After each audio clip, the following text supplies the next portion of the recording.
Right? Okay. Ugh.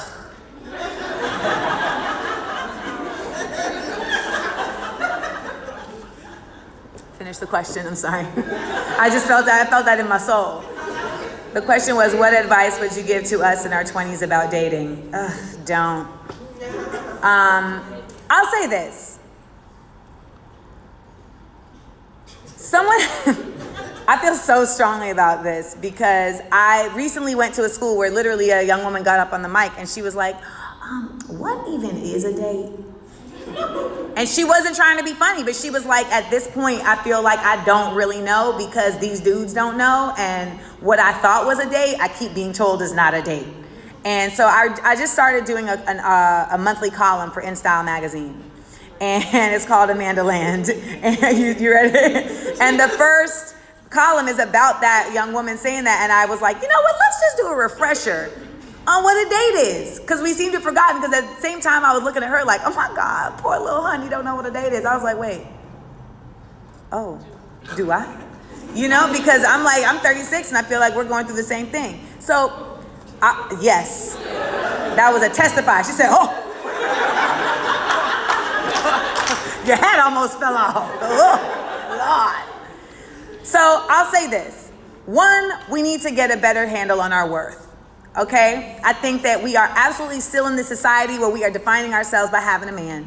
And it's more than just by having a man, but it's by being loved by someone and feeling like we are loved by someone and feeling like we are liked by someone. And so when we don't have that, we think that we're less than. And, you know, a lot of people are fronting, by the way. So we in the quest to get that, I think that a lot of us diminish our worth and what we would like to have versus what is just out there to have. So I think that part of my advice to you is y'all got to come up with some really solid standards on what you're going to accept from the people who are dating you and stick to it. And as I say that to you, I'm saying it to myself. Okay? Like we have to really get solid on that.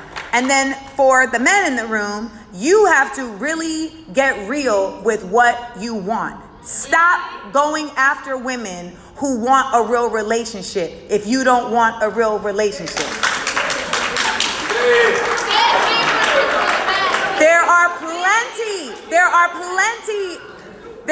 What was that, Red Vest? What was that?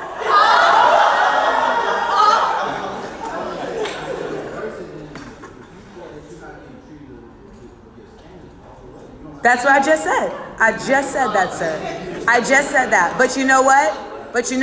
This is another case of victim blaming. If you feel like you're not getting treated right, walk away. I already said that. What I'm saying is treat right from the beginning.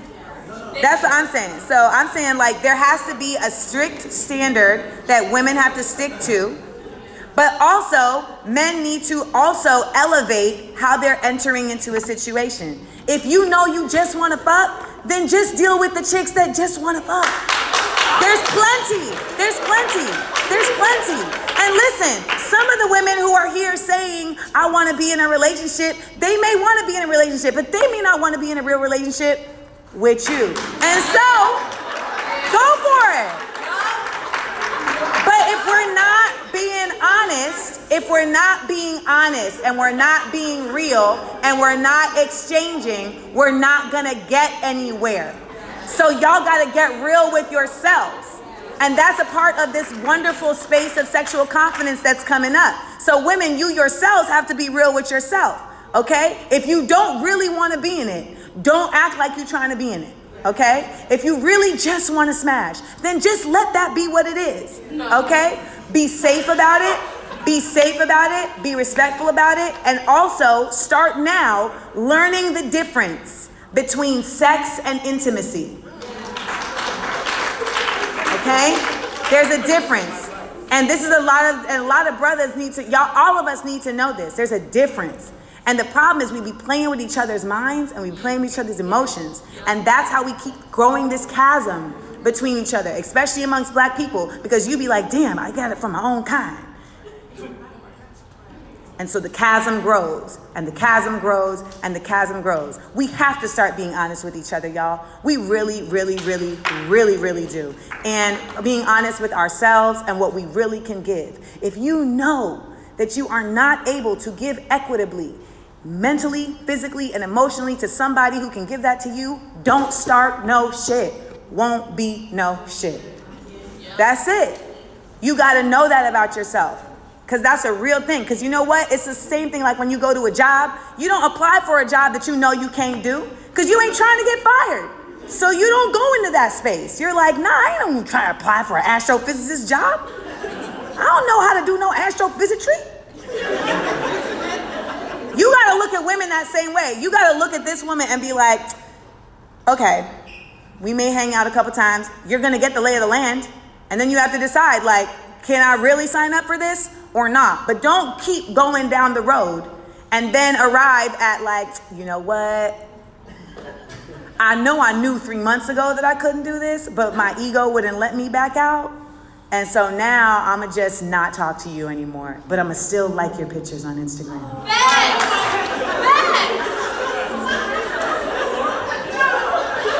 I told you I'd be known. So I feel like there's brothers in here who feel attacked. We got one with his arm crossed, you know. And I don't want you to feel attacked. And this is the problem. It's like when you call shit out, people feel attacked. And it's like you should feel empowered because maybe it's a perspective that you never had before that you can now factor in to your perspective. And the more information we get is the more we have the opportunity to create new beginnings and better choices and better movements towards enlightenment and elevation. So as brothers, I'm just saying like you have way more power in a situation than you are giving yourselves credit for, and you need to be responsible with that. I have brothers who are like, well, when I'm nice to a woman and then she don't like me, it's like a waste of time. How is that a waste of time? Why is being nice to somebody only contingent upon if they are going to give you something? That's not how it works. But because you guys have had the ridiculous experience of only being relegated to being worthy if you can produce, that's the problem. Like men have had this ridiculous place of being only considered valuable if you can be providing in terms of a monetary experience. Basically, it's money or, how can I say this?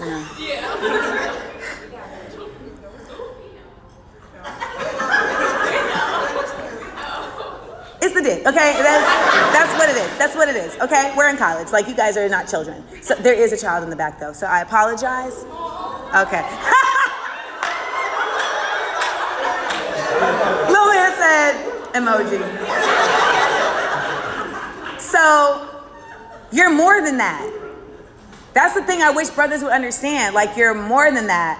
And so when women want more from you than that, I feel like a lot of brothers are like, but I've only been told that I only need to be this. And it's like, nah, you gotta be emotionally there. You gotta be physically and mentally there. It's not just about being money. And at this point in time, a lot of us don't need your money, dog. I don't need your money. I don't. I want your support. I want your companionship. I want your opinion on things. You know what I'm saying? Like, I want your partnership in fighting white supremacy.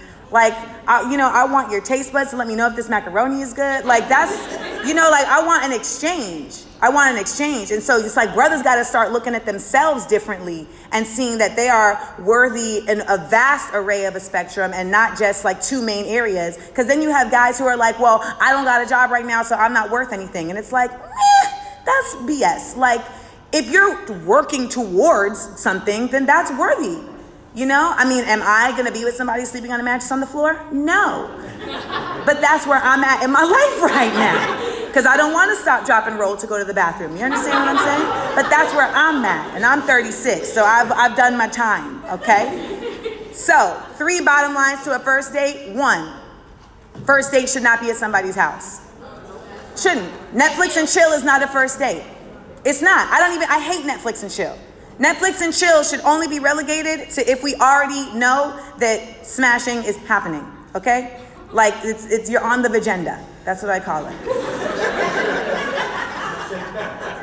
That's Netflix and chilling. And the reason I say that is because boundaries are incredibly important to giving somebody a chance to show you who they are for real. When you let somebody in your house, you are letting them into your space, into your comfort space. When you go into somebody else's house, you're going into their comfort space, and that inevitably is going to make you uncomfortable because you're going to feel like you have to go along with the situation. It's just what it is because you're in their safe space. And then if you've been raised right, you don't want to be rude. You know how many women have slept with somebody they don't like because they didn't want to be rude? That's a real thing. Some of y'all shook your heads like, yep, James. It's a real thing. Secondly, a first date should not be spontaneous, in my opinion. Shit happens, don't get me wrong. Of course, that's life. But in a perfect world, it's like, can you plan it? Can you let me know that you give a damn? Like, can you respect my time? And that like, hey, I may have stuff going on. It just shows somebody something when you say like, I would like to block out this amount of time with you because I'm blocking out this amount of time for myself to spend with you. It's just, it may seem like it is, what's the word I'm looking for? It may seem like it's frivolous, but it's not. It sends a message. And the grown women here are like, And 3, bye. And no problem. You stuck it out. And 3, a first date, for all intents and purposes, should not be about sex. If it happens, if you are very impressed, if they were able to like recite apartheid songs, and you were just like, oh my God, this is my husband. Like, that happens. But to set forth into that space with the idea of like, okay, I'm coming to do this. If you're looking for a real connection, that's just not a realistic way of getting it. There's always anomalies, always. But in general, setting yourself up to be objectified or to objectify somebody else is just not the best place to leapfrog from in order to get the prince and not the frog. You got me riled up. All right, we got